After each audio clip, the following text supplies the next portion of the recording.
We should call what we are seeing what it is. We are witnessing a campaign of far-right terrorism in this state. And what has been the response? Almost nothing.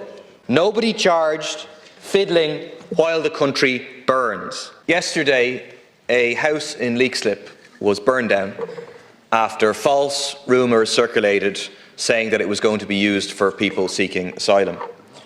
4 days ago, the old Crooksling nursing home in Brittis was burnt down. On New Year's Eve, the old Shipwright pub in Ringsend was burnt down. It was due to house homeless people.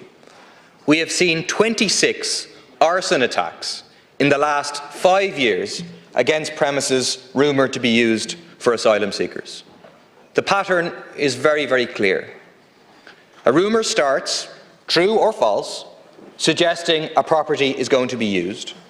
Far-right activists, people like Philip Dwyer, Gavin Pepper, Fergus Power, are quick to the scene. A few days later, it is burnt down. We should call what we are seeing what it is. We are witnessing a campaign of far-right terrorism in this state. And what has been the response? Almost nothing. Nobody charged, fiddling while the country burns. We finally have 3 arrests this morning for the arson in Ringsend. But contrast that with the state's approach to Debenhams workers, anti-water charges protesters, pro-Palestine protesters. Just a couple of weeks ago, 7 special branch officers turned up at the home of a young Palestinian solidarity activist at 7:30 in the morning and arrested her. She was held for 10 hours and charged with criminal damage, not for burning down a building, but for allegedly putting some washable red paint on the Department of Foreign Affairs.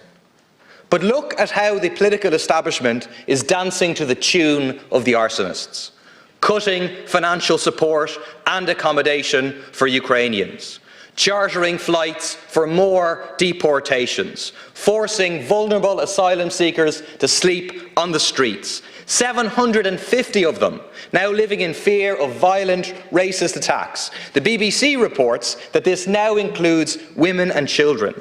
Evelyn said she was threatened with a knife and given 5 minutes to leave before they come back and stab us.